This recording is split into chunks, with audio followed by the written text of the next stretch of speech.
All right. So, I think I'm going to open this a little differently than planned, but I'm going to ask the audience, raise your hand if you've ever been nervous about something. Oh yeah. I actually can't see you because of the lights, but hopefully a couple people had their hands up, right? Okay. So, what I want to lead with is an event like this, right? Uh Being up on the stage, there's an expectation to be perfect, to be polished, right? And I think that's part of what drives nervousness. And we'll dive into that a little deeper as my talk goes on. But to get started, so my name is Jay.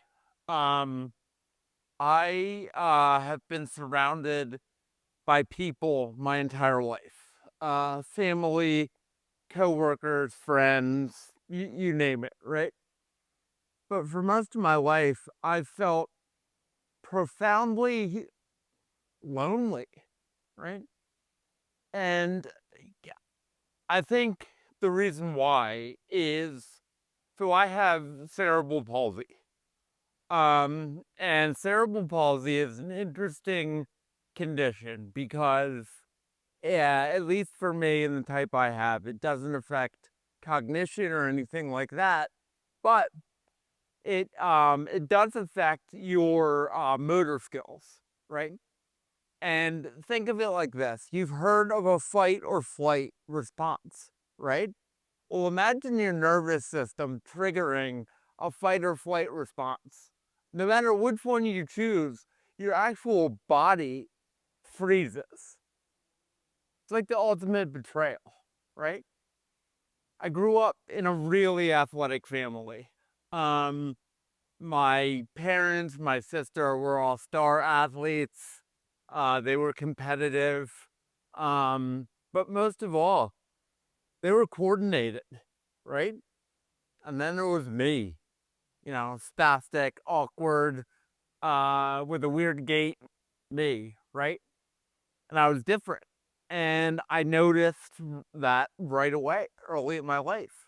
Figured that I didn't measure up to my family. And that sticks with you. It hurts to feel like you don't measure up, right? So here's what I did. I started to build some walls, right? I Every moment of my life was controlled. I never danced. I never truly let my guard down because I didn't want to look uh different, right? Funny enough, that caused more tension in my body and in my nervous system. It backfired, right? Um, Pivoting to social media, right? How often have you been scrolling through your social media feed and you see somebody, a friend or acquaintance on a beach in Mykonos? It's always Mykonos. I don't know why.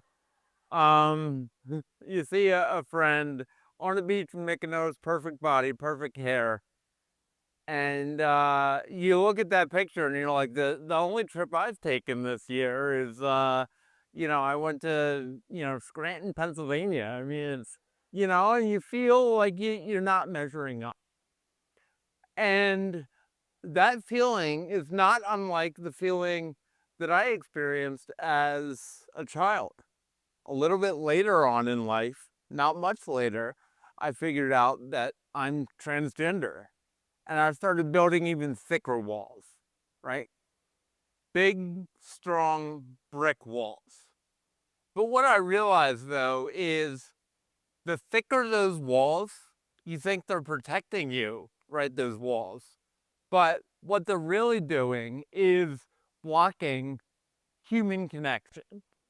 Think about it like you're in a big cement building and you connect to the Wi-Fi, and you go into an enclosed room and all of a sudden you have no signal because the cinder block wall blocks the Wi-Fi.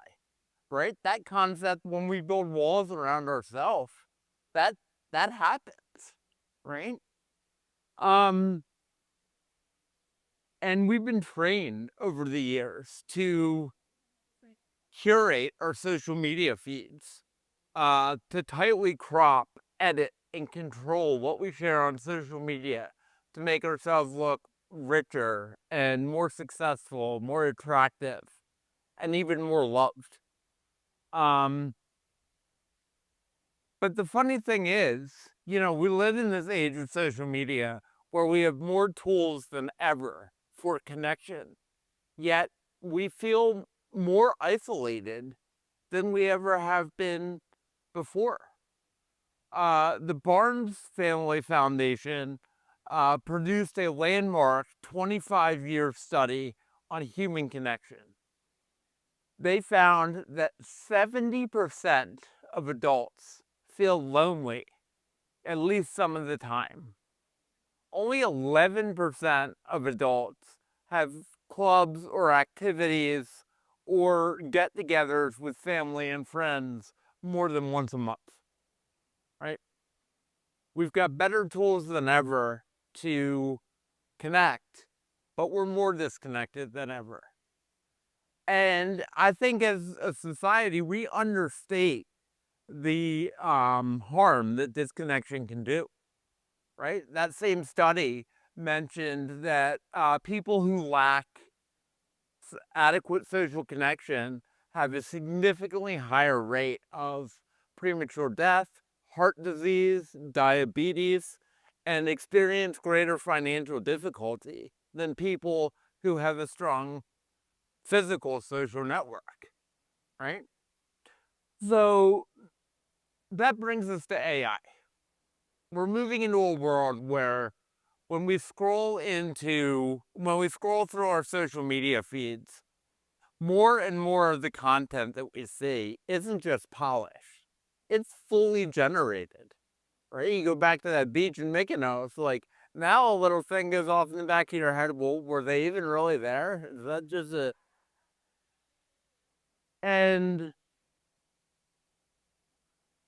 so if you think about the traditional definition of beauty, what makes us react viscerally to something that's beautiful is the fact that it's so striking compared to the norm, right? Somebody with perfect symmetry, somebody that, naturally just has, a perfect body, perfect hair, right? And it strikes us. It's not even always a human. A really amazing sunset compared to the ones that we normally see, right? It's that difference from the norm that shakes us, at our core.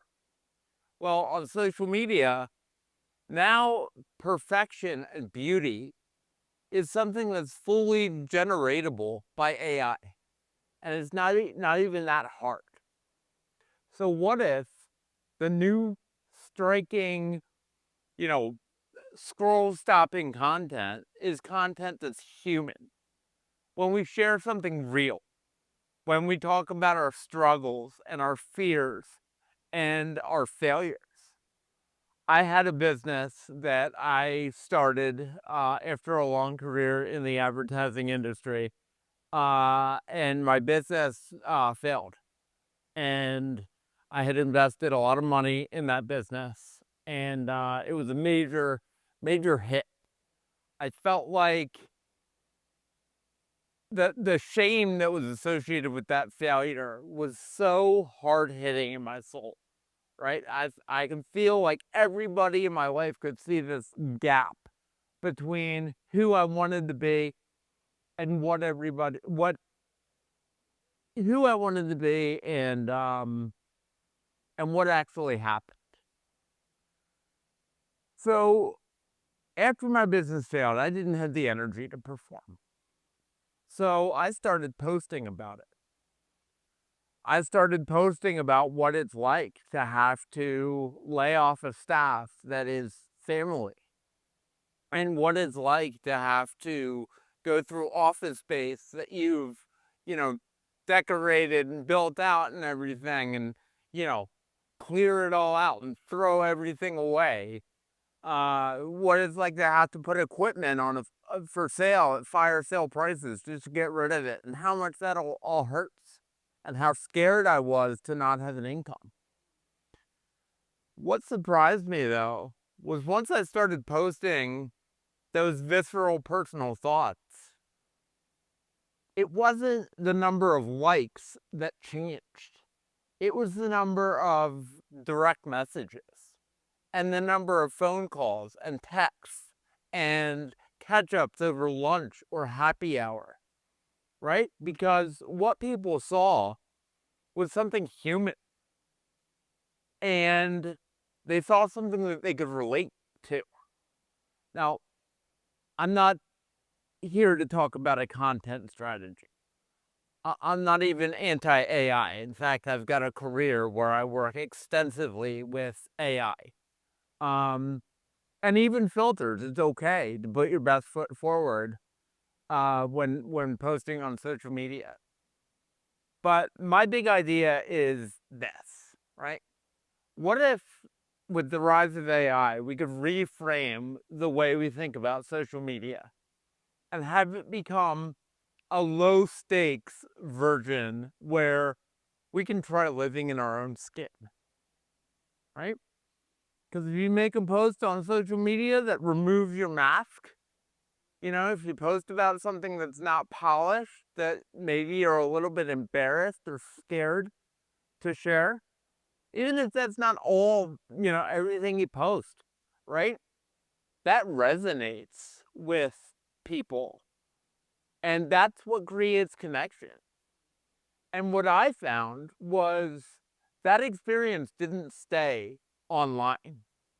Once I started being more honest and more open online and understanding that that is what drew connection, I started becoming more comfortable in my own skin. And on those, catch ups with old friends over lunch or out doing things with family, I started to feel comfortable in my own skin because the barrier that was blocking that human connection had been broken, right? So that's what I'd like to leave everybody with today, is that maybe we have a once in a lifetime opportunity to change the way we think about beauty standards on social media, and that authenticity and raw human emotion is the new currency, the new beauty, the new, Mercedes that's just out of focus behind that screenshot in our yard, right? So that's what I'd like to leave everybody with, is social media is a place where